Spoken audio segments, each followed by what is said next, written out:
ముందుగా నేను ఒక కళాయి అనేది పెట్టానండి. ఆ కళాయి కొద్దిగా హీట్ ఎక్కిన తర్వాత మనకు చికెన్కి సరిపోయినట్టుగా ఇందులో నేను ఆయిల్ అనేది యాడ్ చేశాను. మొత్తానికి మనం అన్నీ రెడీ పెట్టుకున్నామండి. మసాలాలు చూస్తున్నారు కదా, దాల్చిన చెక్క, లవంగాలు, మిరియాలు, గసగసాలు, ధనియాలు ఇవన్నీ నేను రోస్ట్ చేసి పెట్టుకున్నానండి ఆల్రెడీగా. ఇక్కడ టమోటా అంటే ఇంకా చికెన్ కర్రీలోకి అయితే ఇంకా టమోటా ఎంత ఎర్రగా పండినది తీసుకుంటే అంత బాగుంటుంది కర్రీ అనేది. అక్కడ గ్రీన్ మిర్చి తీసుకున్నాను. ఇక్కడ మాత్రం ఉల్లిపాయలు కొద్దిగా రోస్ట్ చేశానండి, కటింగ్ చేసేసి. ఇక్కడ మాత్రం ఎండు కొబ్బరి తీసుకున్నాను.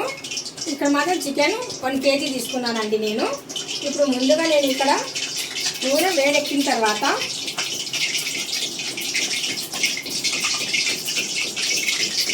నూనె అనేది మనకు బాగా వేడెక్కిన తర్వాత చికెన్ అనేది వేస్తున్నానండి.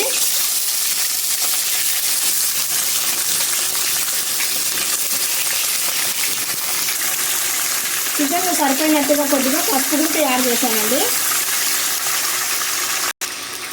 పసుపు వేసిన తర్వాత ఇక్కడ నేను కొద్దిగా లావు ఉప్పు అనేది వేస్తున్నానండి. లావు ఉప్పు పసుపు వేసిన తర్వాత ఒకసారి బాగా కలిపేద్దాము.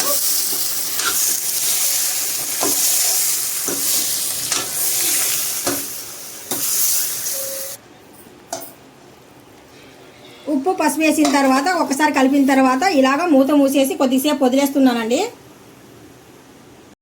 ఇప్పుడు ఒక మిక్సీ జార్ తీసుకొని ఆ మిక్సీ జార్లో ఎండు కొబ్బరి ముక్కలు అనేటివి ఇందులో వేసేసి నేను మెత్తగా గ్రైండ్ చేస్తానండి.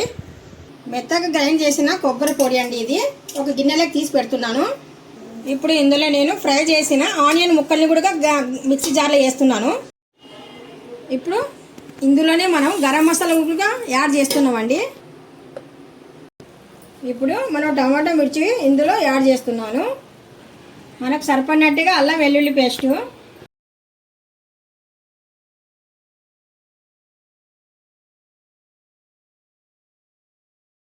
ఇందాక గ్రైండ్ చేసి పెట్టిన మసాలాలు కూడా యాడ్ చేస్తున్నాను. కొద్దిగా చింతపండు నానబెట్టేసి చింతపండు పులుసును కూడా ఇందులో యాడ్ చేస్తున్నాను.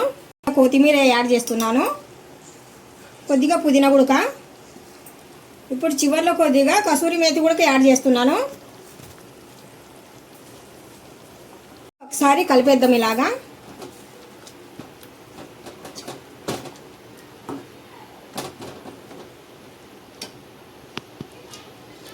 చివరిలో కొద్దిగా మనము వాటర్ అనేది యాడ్ చేయాలండి. ప్లేట్ అనేసి మూసేసి ఒక 10 నిమిషాల తర్వాత ఉడికిన తర్వాత తినిపేయడమే.